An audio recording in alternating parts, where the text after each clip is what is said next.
Today is July 23rd, and this is the regular meeting of Kings County Board of Supervisors. Madam Clerk, please call the roll. Joe Nevs, Here. Richard Valley is absent. Doug Verboon. Here. Rusty Robinson. Here. Richard Fagundes is absent. 3 members are present, 2 are absent. We can conduct business today.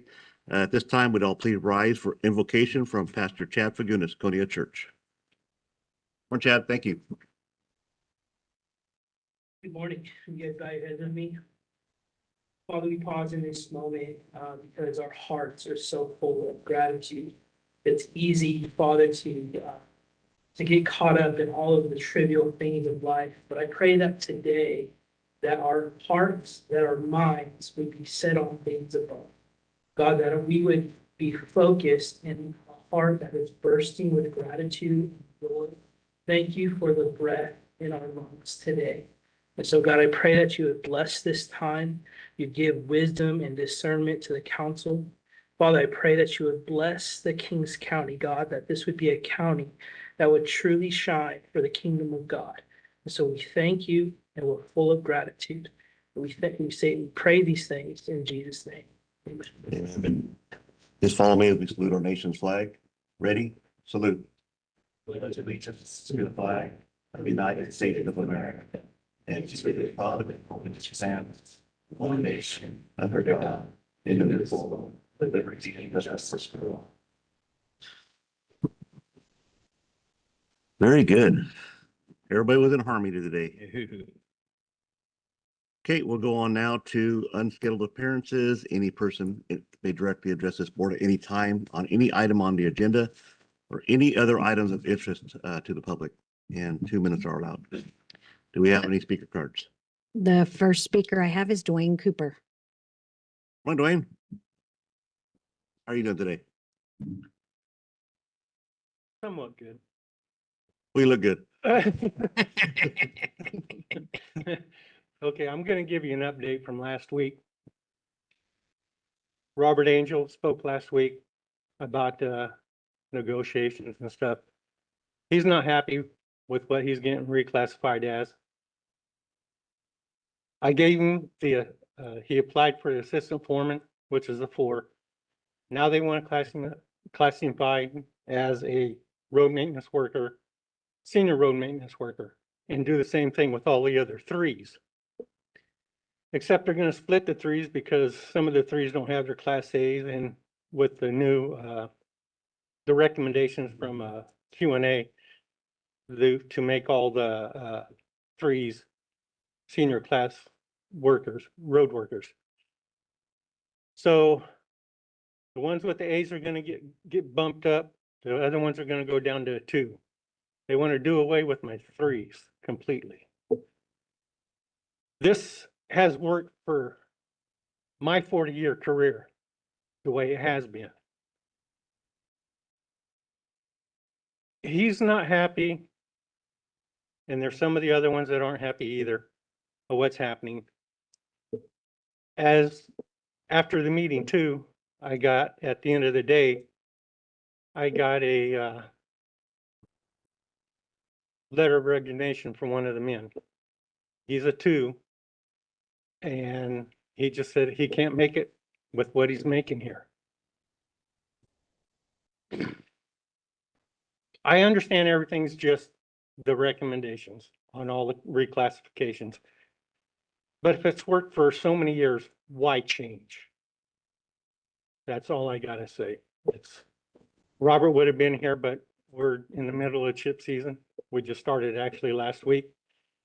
And he was helping running the job because the foreman will have interviews on Monday with or Wednesday, tomorrow and Thursday for another road maintenance worker that we had quit too. So he's going to be running the job. That's what the assistant foreman is. I call him an assistant foreman. Just, I hope you guys do the right thing. That's all I got. No, thank you. Appreciate it. Thank you. The next speaker is Anissa Borges. Good morning. Hi, I just wanted to introduce myself. My name is Anissa Borges, and I'm currently one of David Valdeo's summer interns. So I'm here with Zach today, just kind of shadowing him and getting a feel of what David and his team do to help better the community. So, yeah. Okay, well, thank you. Thank you. Welcome. The next speaker is Christy Lee. Morning, Christy. Morning, Chairman, members of the board, Christy Lee, Assessor Clerk Recorder. I came before you as the Board of Equalization when you sat as the Board of Equalization last week and spoke a little about this and was invited back to speak during public comments. So that's why I'm here. And it's about the Coffin Associates study and about salaries for my staff. I just spoke about a year ago about the inequities that and the need for salary increases. But since then, I've tried to kind of sit back and wait because I realize that you're hearing a lot of comments and receiving a lot of information. And of course, we were waiting for the study to come out. We were hoping that that salary would resolve any issues that my staff was having because of course we are losing people because of higher paying counties elsewhere. Unfortunately, the study and recommendations by COF have raised more concerns than existed prior to their efforts. As I brought up briefly last week, most of my staff are certified by the state of California and must maintain that certification throughout their employment with the office. If they do not pass the certification exam within their first year of employment, they fail probation. The exams are not easy, and unfortunately, we have lost staff members that have been unable to pass. Once certified, staff must complete 24 hours of ongoing education every year to maintain that certification. The appraisers and auditor appraisers are required to be certified in each California county. But in Kings County, we are one of only 8 counties that have the assessment specialists also certified. The work they do is complicated and requires complex analysis. They're making determinations whether a nonprofit organization is going to be exempt from property taxation and also making determinations, for example, of a property transferring into a complex trust. So they have to make that transfer decision and figure out how to make that transfer into the new ownership. Those are very complicated acts that they have to do. But having that certification in Kings County ensures that the citizens of our county are getting the best service and accurate assessments. Unfortunately, COF did not account for the certification requirement and compared assessment specialists to non-certified counties. Not one of the counties listed in the comparison was certified.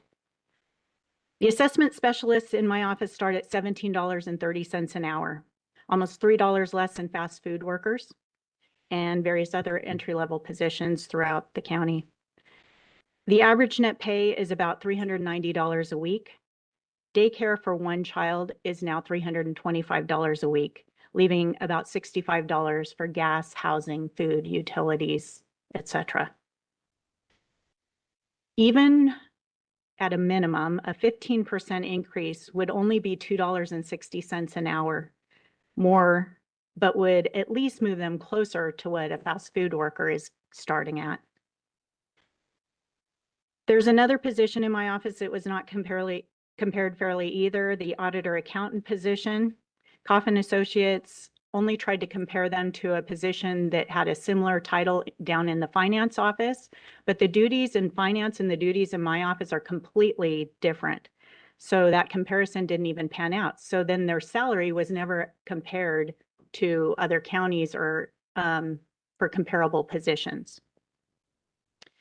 I know that salary increases take money, and I'm hoping that the $3.4 million increase over last year in the general fund revenue from property taxes will allow for fair increases for my staff along with all other county departments. I appreciate your time and consideration. Yeah, thank you. The next speaker is Sarah Hacker. Hi, Sarah. I'm here to speak to you today about the same topic. Each and every one of us that come here today to Kings County, we come here to serve you. We know that we're not going to be millionaires working for the county. We know that we could probably get more pay somewhere else, but we do it because we love this county and we want to make this a better place, each and every one of us. And every week after week after week, I see people in the back, like today, who are asking for the dignity of being appropriately compensated. And if you look at the Coffin Associates study, it has created just more negativity. It's eliminated positions. It has placed some positions above other positions that might otherwise be similarly situated. And it has reduced people to just a box or a job description. And what I'm asking you today is look around each and every Tuesday, see the people that come and ask for more fair compensation, see the weariness on their face, because there are departments here that have to put in overtime every single week. People that have to be called in from home after a long days of work to finish the job. Or like my attorneys that are constantly on the call. And we know that we're never going to get a wealth from this job, but we get wealth from the service that we provide. And what I'm asking this board to do is to compensate people, to give them the dignity and the appreciation that they deserve. Thank you. Thank you. That's the last speaker card that I have, and it doesn't appear anyone online has their hand raised. Anybody in the audience would like a opportunity to speak at this time? Okay, seeing none, we'll move on now to approval of the minutes. Item 3A, report out of closed session from regular meeting, July 16th, 2024. Anything to report out? Item B, approval of the minutes from regular meeting, July 16th, 2024. Moved by Supervisor Robinson, second by Supervisor Neves. Madam Clerk, please call the roll. Joe Nevs. Yes. Doug Verboon. Yes. Rusty Robinson. Yes. Okay, 3 in favor. 2 absent, it passes. We're going to go on now to the consent calendar, and I have to read some stuff here, so I need my glasses on. A couple of things we need to amend on item E. We're going to change the wording or remove the wording retroactively on the sheriff's item. And then also we're going to pull item F2 because we need 4/5 vote. So is there anything else on the consent calendar that you would wish to pull or discuss separately? If not, you can vote on it in one motion. Move as amended, Mr. Chair. Moved by Supervisor Neves. Second by Supervisor Robinson. Madam Clerk, please call roll. Joe Nevs. Yes. Doug Verboon. Yes. Rusty Robinson. Yes. Okay, 3 in favor. And we have approved it as amended. We'll be back next week on the one item that's been pulled. Okay, we'll go now to regular calendar items, and we're going to go to item A, behavioral health. And we have Christy. Good morning. Morning, Mr. Chairman and Supervisors. Christy Lepke, Deputy Director with Kings County Behavioral Health. I'm before your board to request your board's consideration in approving an agreement with Aspiranet to provide Family Urgent Response System, also known as FERS services. Aspiranet began providing FERS services on April 27, 2021 through agreement number 2154.1. The FERS program is a mandated entitlement program for the Human Services Agency, of which HSA worked with Behavioral Health Department to leverage an existing program that operates in a similar capacity and function, which is the Children's Full Service Partnership Program operated through Aspiranet. FERS provides 24 hours a day, 7 days a week, collaborative state-level phone-based response and county-level in-home, in-person mobile response for caregivers and children and youth to stabilize and preserve relationships between foster caregivers and current or former foster youth ages 0 to 21 who are residing in Kings County during situations of instability. During fiscal year 23-24, there were a total of 30 calls that were screened for current suicidal ideation and suicidal behaviors. Of those 30 calls, all were labeled as urgent, and 14 of the 30 calls were unduplicated clients. All clients were evaluated for safety and/or action plans. FERS counselors are trained in conflict resolution and de-escalation techniques to help children and youth impacted by trauma. This item is being presented for retroactive approval due to the late finalization of the funding approval within the governor's budget. As the governor prepared for the state's fiscal year 24-25 budget, it was noted that the FERS program may be cut. As such, behavioral health needed to move forward with the renewal of the Spirit agreement for the full service partnership program to avoid service interruptions while awaiting the results of the FERS funding within the governor's budget. Therefore, the FERS agreement is now a standalone agreement. FERS funding was initially eliminated as reflected in the governor's January draft budget and May revise, and was later reinstated in the governor's final budget released on June 15, 2024.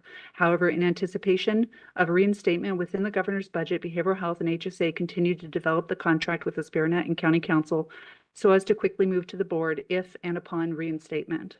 However, due to reinstatement not occurring until mid-June, the contract renewal process could not be completed before the current term ended on June 30th, 2024. Additionally, renewal is only for 1 year due to the funding volatility. There is no impact to the county general fund, and this agreement has been reviewed and approved by county council as to form. I respectfully request your board's approval of this agreement, and I'm available for any questions. Thank you, Christie. Any questions or comments for Christie? Move as presented, Mr. Chairman. Moved by Supervisor Neves, second by Supervisor Robinson. Madam Clerk, please call the roll. Joe Nevs, Yes. Doug Verboon, Yes. Rusty Robinson. Okay, you have it. 3 in favor. Thank you. Good luck. Okay, we're going to go on now to item B, Probation Department. Leonard Baker. Good morning, Leonard. How are you doing? Morning, great. You got your whole crew here today? Got the whole crew, and I personally want to thank them for all being present today. Very sharp. Everybody dresses nice, looks the same. Good. That's awesome. Everybody got the memo. They did. I'm pleased to announce pretrial probation and parole services week is in full swing from July 21 to July 27, 2024. This is a week specifically dedicated to our profession. However, I personally feel that a week is insufficient in showing appreciation for all the great work our staff do daily, year in and year out. This week aims to honor the invaluable contributions of probation professionals who work diligently and demonstrate a desire and dedication to enhancing public safety by motivating positive behavior change, enforcing the orders of the court, and improving outcomes while strengthening and empowering individuals and families. This year, the focus of Probation Services Week continues to be on recruitment and the profound impact that individuals can make by working in the field of probation. During Probation Services Week and thereafter, the Kings County Probation Department is emphasizing the need for passionate individuals interested in joining our ranks to apply to be probation officers, juvenile institutional staff, or support staff, and making a positive impact in the community and in the lives of justice-involved individuals. Modern probation officers and juvenile institution staff play a vital role as mentors, coaches, and agents of change, and their dedication and expertise enable them to help the safety of communities by guiding justice-involved individuals, giving them the opportunity and proper support for change. The Kings County Probation Department encourages local community members to consider becoming a part of this transformative process by becoming a part of the probation team. Probation officers an alternative to incarceration, empowering individuals to make a positive change and embark on a journey toward a brighter future. By connecting comprehensive services and addressing the unique needs of justice-involved individuals, probation plays a vital role in fostering community safety and restoring people to help achieve a long-term public safety. Our probation officers and juvenile institution staff has specialized training, which provides the expertise to skillfully manage the complex needs of justice-involved individuals while upholding the utmost commitment to community well-being. During this week, our Kings County Probation Officers Association, along with our peer support team, will be posting different types of snacks, foods, and desserts in celebration to all of our staff. These items include treats and pastries, nachos and Frito boats, ice cream party, tacos, bagels, oatmeal, and a coffee. I want to sincerely thank our staff for their generosity and solidarity as a department. Therefore, I'm requesting this board adopt a resolution designating July 21 to July 27, 2024 as Probation Services Week. This resolution has been reviewed and approved by County Council as to form. Thank you. Thank you, Chief Baker. Appreciate that. I heard Frito boats. Heard that. Yeah, I heard that. Motion to approve. Moved by Supervisor Robinson, Second. second by Supervisor Neves. Madam Clerk, please call the roll. Joe Nevs, Yes. Doug Verboon. Yes. Rusty Robinson. Okay, now we're gonna invite all your staff down here into the well for a group photo. And Leonard, you have to call each one out individually by their name.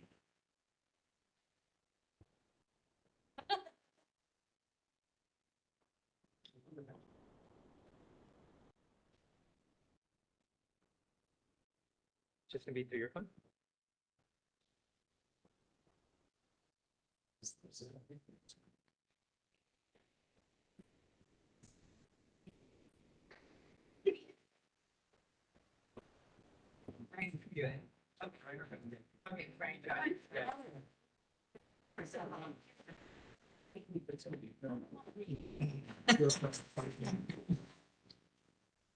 Yeah, we need to get Let's go back more.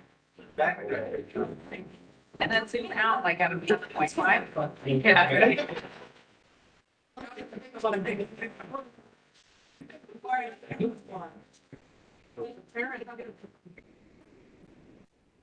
Got it on panoramic? Yeah, everyone. Everyone's in? Yeah. Ready. 1, 2, 3. Another one. I blink. Very good. Right there. Hold on. Hey.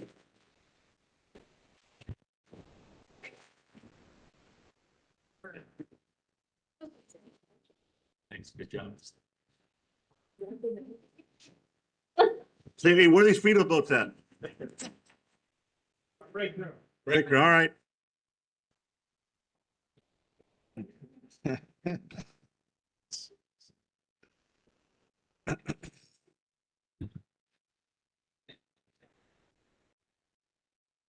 At this time, we'll move on now to item C, Public Works Department. And we have Mitchell Cabrera. Good morning, Mitchell. Good morning, Mr. Chairman, members of the board.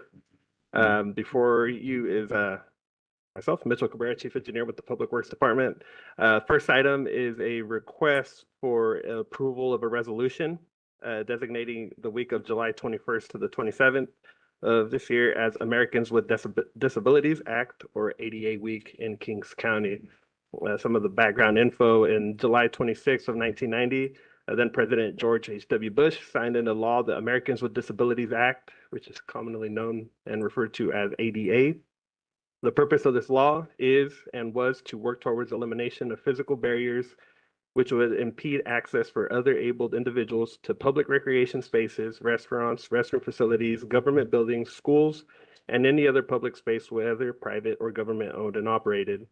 Within the county, the most common ADA improvements we typically see are the curb ramp and then the truncated domes, which would allow visibly impaired people to be able to know when they are entering an area of danger or transitioning from a safe area to a vehicular trafficked area.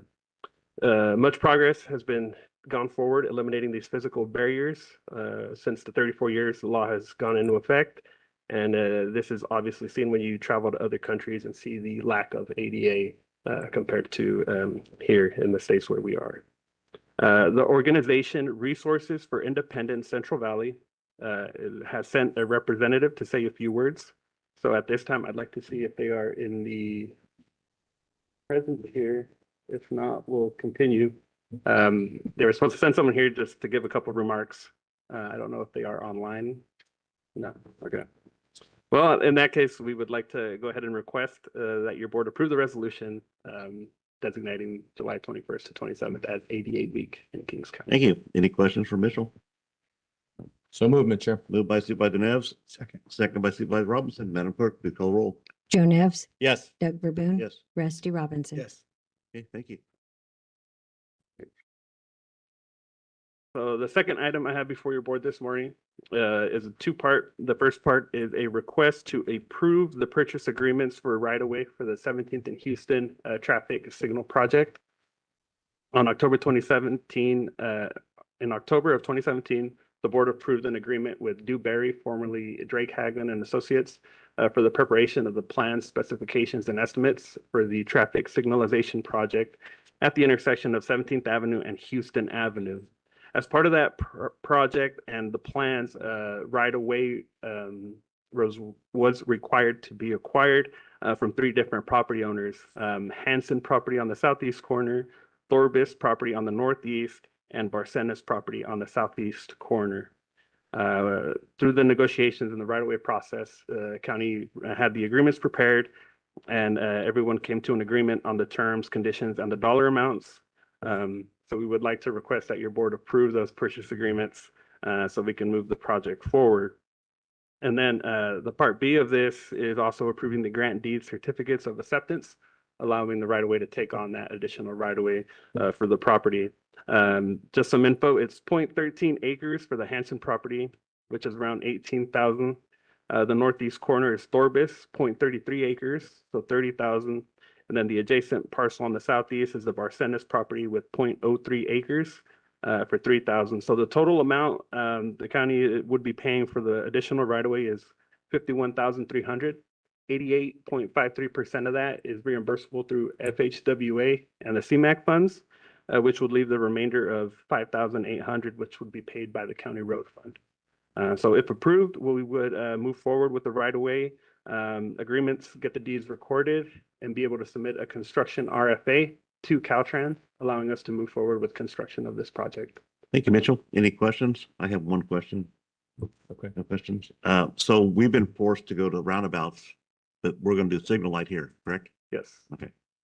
And no reason, just works better? Limited space and traffic signal would work for the queuing that's been out there. So when it was originally the 4-way stop, that was a temporary measure. So at the time that the traffic safety study was done, when the idea was first being presented, I do believe a roundabout was looked at, but the amount of right-of-way that would be required for a roundabout Okay. would be detrimental to the project. So not enough space. Yeah. Okay, thank you. But, do you have a motion? Motion approved. Moved by Robinson, Second. second by Neves. Madam Clerk, please call the roll. Joe Nevs, Yes. Doug Verboon, Yes. Rusty Robinson. Yes. Okay, three in favor. Thank you. Okay, at this time, we have 10 o'clock public hearing, 2 of them. So you want to do board member announcements or come back for that? Okay. Yeah. How was your weekend? Warm. Warm. Thank you, Mr. Chair. The Kings County is doing the blood draw. So if you're a member, it'd be great to go ahead and use the online services and make an appointment and get the blood drawn and get that little physical that it really helps out a lot of people. So if you have not done that, sign up is available now and it's going on, and just a little bit of blood. So might make a big difference if they're able to find something that you're just not knowledgeable about. So I want to thank the Hanford Chamber for sponsoring the Public Safety Appreciation. American Ambulance was there, as well as fire. 13 different agencies. The sheriff got 2 bites of the apple with the patrol and detentions. 14 individuals were recognized. A good lunch, good program, and certainly want to thank everyone that attended and congratulate all of the winners or honorees. Calviva had a meeting on the 18th. Enrollment and interest rates continue to keep the budget on track. It's working out well. The healthcare effectiveness data and information set, or HEDIS, information was presented, and Kings County is running a little bit behind in immunizations, children visits, as well as mental health follow-ups are needing attention. The last time we got in this position, it was some software problems that had been upgraded and not been thoroughly used properly. So I'm thinking that this is probably going to be some software issues and not necessarily mechanical issues. So, but we're going to continue to research it and try to get those things back up to speed. And again, record keeping is very important, as we know on Friday with the snafu that happened with some of the software upgrades. Everybody relies on artificial intelligence now, and it doesn't always work the best. So we might have to revert back to some good old-fashioned paper and ink. Calviva also received the National Committee for Quality Assurance accreditation, a 3-year accreditation. We spent the last 18 months trying to get that accreditation, and certainly a big improvement for that organization or accomplishment, I mean. South Fork Kings had its regular meeting and also on July 18th. Reappointed officers and received committee reports and keep moving along. Yesterday, the Hanford Babe Ruth team participated in the Pacific Southwest 13 to 16-year-old tournament in Tulare. And will advance to the next round. The winner of this tournament will go to Branson, Missouri for the World Series, August 8th through the 18th. So certainly want to wish the team well. The 12 and under team played in Hawaii the last week and was 1 win short of making that Branson trip, but they had a great time in Hawaii. So Hanford Blue can congratulate them, and then the Hanford team as they continue to compete in the Tulare tournament. So with that, thank you, Mr. Chair. Thank you. Supervisor Robinson. Yeah, my week was short, but I did attend Megan and administration's going away party. So we wish you well, Megan, in your new career path. And also attended Sarah and administration's presentation on her family and her history. And so that was kind of a fun event. So thank you very much. Thank you. For myself, on Thursday, had a joint meeting between San Joaquin Valley Rail Commission, San Joaquin Valley Joint Power Association, and Ace Trains. Like we had 4 Zoom addresses to go onto at one time. Lasted about 3 hours, but we got through it. It was tough because we were having all kinds of difficulties with getting online. So we rely too much on AI to get in. Oh, yeah. And I remember back when we'd go buy tires at Billingsley Tire, and it was pencil and paper, and he knew your name, he knew your account number, and there was never a problem. Now we can't do nothing with the computers. Okay, Kyria, you have future board agenda items? Thank you, Mr. Chair. So for board correspondence, the board received a resolution to authorize the issuance of general obligation bonds from the Tulare Joint Union High School District Board of Trustees dated July 16th for upcoming events. Behavioral Health will host its Veteran Support Group tonight, Tuesday, July 23rd from 5:30 to 7:30 at the Veterans Memorial Hall here in Hanford. And the Kings County Library will host its last reptile ROM this week at various branch libraries. He will be at Kettleman Branch today at 2:30. Tomorrow he will be at Lemoore at 11, Stratford Branch tomorrow as well at 2:30. And finally, he will conclude the week on Thursday, July 25th at 10 a.m. in the Hanford Branch Library and 1 p.m. on at the Armona Branch Library. So Ron, a reptile, what does he bring? I heard he is actually going to bring a Komodo dragon this week. Snakes. And snakes.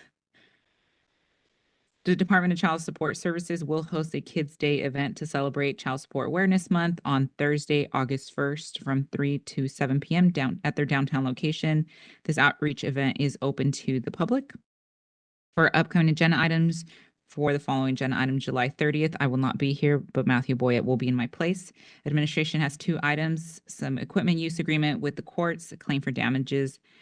Behavioral Health has 2 items in agreement with Healthcare for Anbury LLC, agreement with King's Community Action Organization for the Behavioral Health Bridge Housing Program, and Child Support has an item regarding resolution proclaiming August 2024 as Child Support Awareness Month. Health has 3 items from the Central California Food Bank Diaper Distribution Program, a second amendment to the Haluna Health Memorandum of Understanding, and Advanced Step Higher. And lastly, Public Works has 2 items on the Avenel Cutoff Roadway Improvement Phase 1 project and the Kings County Public Health Design Project. That concludes my report. Thank you. Thank you. Okay. Also, August 1st will be the State Highway 41 ribbon cutting. The project, we'll get an update tomorrow afternoon to verify, but 9 o'clock at Quail at 41 will be the ribbon cutting, and the bridge project will be complete, and as well as the highway. And so hopefully this will be the last weekend that you'll have to be using the detour. Hopefully next weekend it'll be a straight shot and we'll be back online. You think once we cut the ribbon, it's open? Hopefully. That's the plan, but we'll verify that tomorrow afternoon. So the project is about 2 weeks ahead of schedule. We were shooting for mid-August, so if they're able to pull that off, Kudos to Granite Construction and everyone, the construction team that pulled that off. That was a complete bridge replacement as well as some upgrades to the pavement. There's not going to be any improvements to, well, there was some K-rails added and some safety procedures, but no turn lanes, no. Nothing yet. Yeah, We're still working on it. correct. I think with a total closure like we had, it'd been a good time to do the turn lanes. We should have done that a year and a half earlier, but you know, some of the traffic studies do not back that up, so we're gonna have to go a different route. Okay, we'll adjourn now until 10 o'clock and thank you for coming. Very good. Mr. Chairman, would you like to go into closed session? Yeah, we'll go to close session. I gotta read it. You can direct the public to the items on the agenda for closed session and indicate that we'll be discussing those At items. this time, we'll go to closed session as outlined. Thank you. Yep.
And we are back in open session, and we'll move on now to the public hearing. We have item A, Community Development Agency, and we have Alex Hernandez going to make a presentation.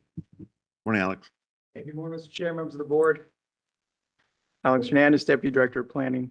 So I'm here before you this morning because Aspire Homes of California Incorporated is requesting to enter into a density bonus development agreement for phases 1 and 2 of vesting tentative tract 936, also known as Summers Point. Tentative tract 936 is located just north of the Armona North subdivision, which is northeast of Front Street and 14th Avenue. The development and the density bonus is consistent with what we've done in previous tentative tracts and in previous phases just south of the project site. So section 65915 of the California Government Code authorizes the county to grant developers a density bonus beyond the allowed residential zoning in exchange for an agreement to dedicate a portion of the residential project to lower income housing units. This is also in conformance with the density bonus provisions listed in Article 22 of the Development Code. The resolution and agreement have been reviewed and approved by County Council as to form. So that does conclude my presentation. Staff recommends that your board conduct a public hearing, adopt a resolution approving entering into a density bonus development agreement with Aspire Homes for tentative tract 936, and approve the density bonus agreement with Aspire Homes. Thank you. Any questions from the board? I do, Mr. Chair. Good morning. Hey, good morning. Thank you for answering the first question on where's the track, North Armona. Have the surrounding residential owners been notified? Has there been a mailing or anything that's gone out to them? So not necessarily a mailing, but we do a public hearing notice Okay. for this meeting, since it is a public hearing and does get posted in the Hanford Sentinel. All right. And the development's comparable to what's already there. So we're not looking at a negative impact to them. Correct. Correct. Yeah. All right. That's all. Okay, there are no more questions. At this time, we'll open a public hearing. Do we have any written comments? I've received no written correspondence. No one online has Nobody their online? hand raised. Anybody in the audience like to comment on this project? Seeing nobody in the audience, we'll close the public hearing and go for direction from the board. So move, Mr. Chair. Moved by Supervisor Neves, Second. second by Supervisor Robinson. Madam Clerk, please call the roll. Joe Nevs, Yes. Doug Verboon. Yes. Rusty Robinson. Yes. Okay, 3 in favor. Thank you very much. We'll move on now to item B, public hearing, and we have Noel Tomlinson. Morning, Noel. Good morning. Noelle Tomlinson, planner with Community Development Agency, here to present for public hearing a request for authorization for a type 20 alcoholic beverage control license for an existing convenience store and gas station located at 27574 Bernard Drive in Kettleman City. On June 12th, 2024, the CDA received a request from Tiger Food and Retail for a determination of public convenience or necessity for a type 20 off-sale beer and wine alcoholic beverage control license, which allows for off-site consumption. The existing convenience store and 76 gas station had a type 20 license for approximately 25 years, but the license was not part of the sale when the current owner purchased the business. ABC requires the local jurisdiction to issue a determination of public convenience or necessity prior to issuing the license because of the number of off-site licenses already permitted within Kings County. The Kings County Development Code requires the CDA to send a consultation notice to other county agencies for their review and comments before requesting a determination from your board. The CDA sent the consultation notice packet to the Kings County Assessor's Office, Environmental Health, Behavioral Health, and the Sheriff's Office on June 17th, 2024. The Sheriff's Office responded as having no issues. Staff recommends conduct a public hearing, consider making a determination of public convenience or necessity, authorize the Community Development Agency Director to sign the associated ABC forms. And that is my presentation. I am here for any questions, and Mr. Grual from Tiger Food and Retail is also in the audience. Thank you. Any questions or comments from the board? Motion to approve. No, we have to go to public hearing. Oh, sorry. Okay, at this time, we'll open up public hearing. And do we have any written remarks? I have received no written correspondence online or speaker cards. Okay, anybody in the audience like to comment on this project? Seeing none, we'll close the public hearing and take it back to the board for decisions or direction. Supervisor Neves makes a motion to approve as presented. Second. Supervisor Robinson seconds. Madam Clerk, please call the roll. Joe Nevs, Yes. Doug Verboon. Yes. Rusty Robinson. Yes. Okay, 3 in favor. Item passes. Thank you very much. At this time, we'll go ahead and resume back into closed session. And our next meeting will be Tuesday, July 30th. 2024. Thank you.